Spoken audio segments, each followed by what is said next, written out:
Marcel, Man United 3, Nottingham Forest 0. We're on our way to Wembley. Oh, brilliant result. To Wembley, bro. Brilliant result away from home. You know, we were talking about fielding that strong first, just the strongest side possible for Ten Hag today. Well, and we weren't doing it. I was. Yeah. You was like, oh no, maybe weaken the team, you know. I know. See? I know. You was right. And Hindsight's a lovely thing. Yeah, and you was right. And at the end of the day, you know, early goal from Rashi, brilliant start to the game. You know, Is this form like it's just? I haven't seen anything like it. The amount of goals he scored since the World Cup, no one in I think Europe's top 5 leagues has scored more than him. I think it's 18 goals so far this season. Unreal. Dynamic from the left side, cutting in, jinky run, finish on the left foot. It's just brilliant start. I think he's going to have his best season ever now.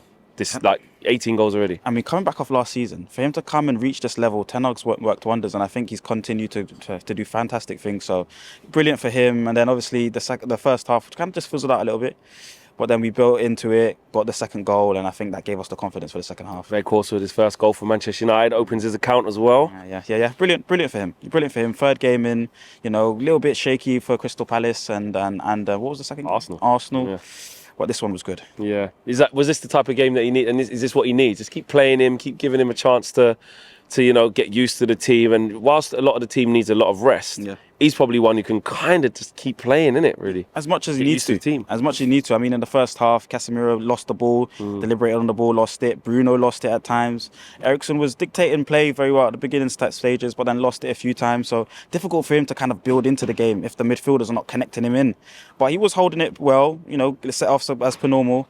Dynamic running, pressing, lost causes, but not a lot of shots from him. But to come in to have the opportunity off of Anthony's shot, get the rebound, just those little tap-ins, you need that as a striker. Yeah, and that's exactly what you want, isn't it? And Anthony actually having a shot, forcing a save from the keeper.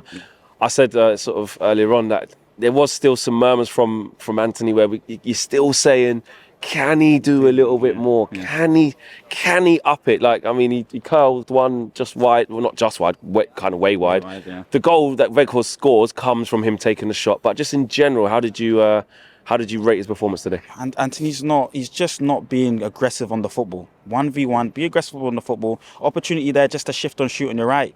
But it's very predictable, extremely predictable, and he hasn't just mastered the technique yet. Just has to watch players maybe like Ian Robin and just master that coming inside, accurate on the shooting. In the warm-ups, it looks all right, but you know it's not nice pressure. Yeah, it's nice then, but there's no pressure. Has to work on that to get better. On the other side, of course, Rashford's just so dynamic, so aggressive on the ball. He has to replicate that kind of style. Be comfortable in taking on your players. So, you know, a lot more work for him to do. There was a good moment, though. You know, little bounce off from one player. I think it was Weghorst. Little bounce off, gets through on goal, little sets. I think that's more of his game. Yeah, he forced another save. So, actually, I mean, look, are we maybe being a little bit too harsh? You're right there, because, you know, he's forced one save that led to a goal. Yes. Forced another save from Weghorst. And then, like you said just there, though, the one that went wide, little 1-2. So, are we saying there's little bits that we can see?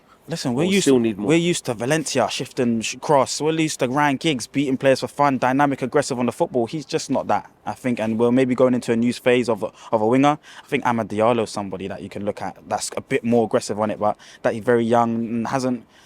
Sancho's played on the right side and I think would be a lot more dynamic than what Anthony's been right now. He's still growing into the game. Give him some time and I think he'll come good. Another clean sheet. We haven't had a clean sheet for a couple of games, actually, including City. So the last 3 games, actually, City, Palace, excuse me, and Arsenal. But back to getting a clean sheet today. You know, it was with pretty much our full strength back four. Apart from, actually, no, it wasn't. There was Malacia in, and obviously Varane wasn't playing. But they did well. 3, clean sheet. Martinez, the butcher. Absolutely. There's the title for you. Martinez, the butcher. Absolutely fantastic today. I think man of the match today. Yeah. We've seen him, dive, put his body on the line for the club, sweeping up all the counter-attacks. It was just brilliant from him today. Even the composure. He's a very lead. We was all clapping him towards the end, came right and towards the end. We was all shouting him, Argentina. He's fantastic, man. And he just, lures the attacker in, pays the pass off.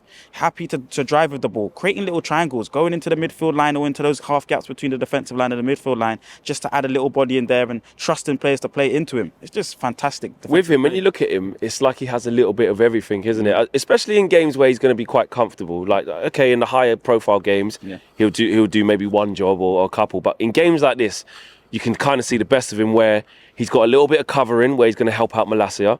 He's got the ball playing aspect to keep calm. He's got the the kind of pitch awareness of knowing when to drift forward. He's sometimes stepping into midfield without the ball to make little angles, and if you didn't get it, he'll drop back in. Just managed to showcase a little bit of all his skill set today, didn't he? What does Carragher know about defending?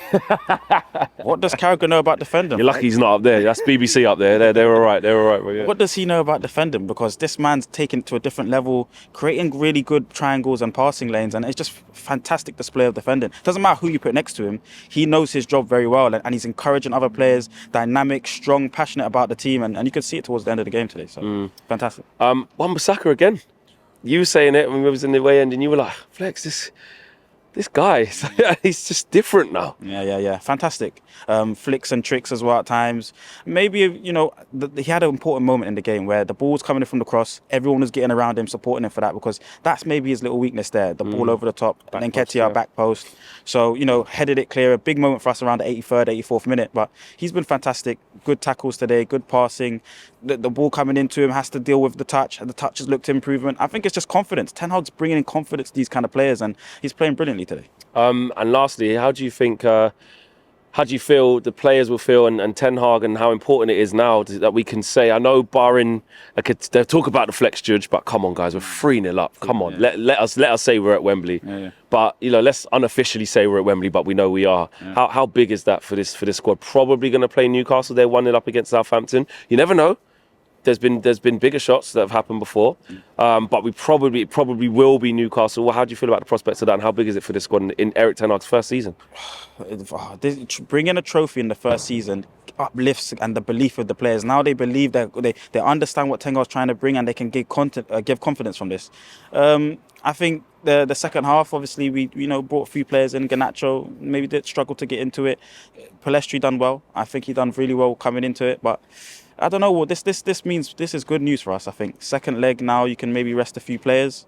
Reading's what would you do over the next coming games, actually? So obviously it's Reading in the FA Cup. Still important competition. It's fourth round. You don't want to exit it, but Reading next round. Then Forest again, 3-0 down, and then obviously the next game in the league, which is Palace at home. You maybe got to go maybe strong side against Reading. Maybe rest your team against Forest. The second leg, we've done all the hard work here.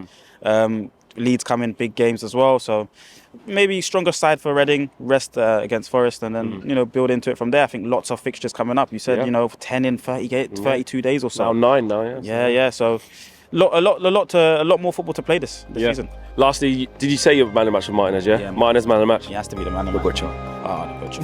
Definitely. There you go.